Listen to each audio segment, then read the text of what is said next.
এবার বড় পর্দায় মুখ্য চরিত্রে আসতে চলেছেন সুদীপ্তা চক্রবর্তী।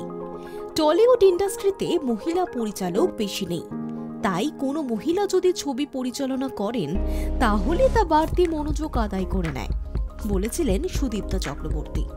তার আগামী ছবির পরিচালক প্রমিতা ভৌমিক। কবি হিসেবে প্রমিতা ভৌমিক সুপরিচিত। এর আগে দুটি শর্ট ফিল্ম পরিচালনাও করেছেন তিনি। এবার বড় পর্দার জন্য ছবি করছেন এবং সেই ছবির মুখ্য চরিত্রে রয়েছেন সুদীপ্তা চক্রবর্তী। ছবির নাম অহনা, এক লেখিকাকে নিয়ে গল্প। সেই চরিত্রেই রয়েছেন সুদীপ্তা। একজন লেখিকার জার্নি কেমন তাই নিয়ে এই ছবি।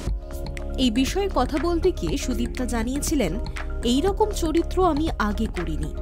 মহিলা পরিচালকের দৃষ্টিভঙ্গি দিয়ে আর এক মহিলাকে দেখা হচ্ছে। সব মিলিয়ে বিষয়টা আমাকে আকর্ষণ করল। প্রমিতা এর আগে প্রবাহ এবং পরিচয় নামে দুটি শর্ট ফিল্ম করেছেন। পরিচয়ে অভিনয় করেছিলেন সুদীপ্তা ও করণিকা বন্দ্যোপাধ্যায়। দুটি ছবি একাধিক ফিল্ম ফেস্টিভ্যালে প্রশংসিত হয়েছিল। ছবিতে তিনটি পুরুষ চরিত্র রয়েছে। তাদের সঙ্গে অহনার সম্পর্ক কাহিনীর আর একটা দিক। সুদীপ্তার স্বামীর চরিত্রে অভিনয় করছেন জয় সেনগুপ্ত, শ্বশুরের চরিত্রে রয়েছেন সৌম্য সেনগুপ্ত। অহনার ছোটবেলার এক বন্ধুর চরিত্রে রয়েছেন প্রিয়ব্রত সেন সরকার। সব মিলিয়ে বহুদিন পর বড় পর্দায় মুখ্য চরিত্রে আসতে চলেছেন Sudipta Chakraborty. High news network.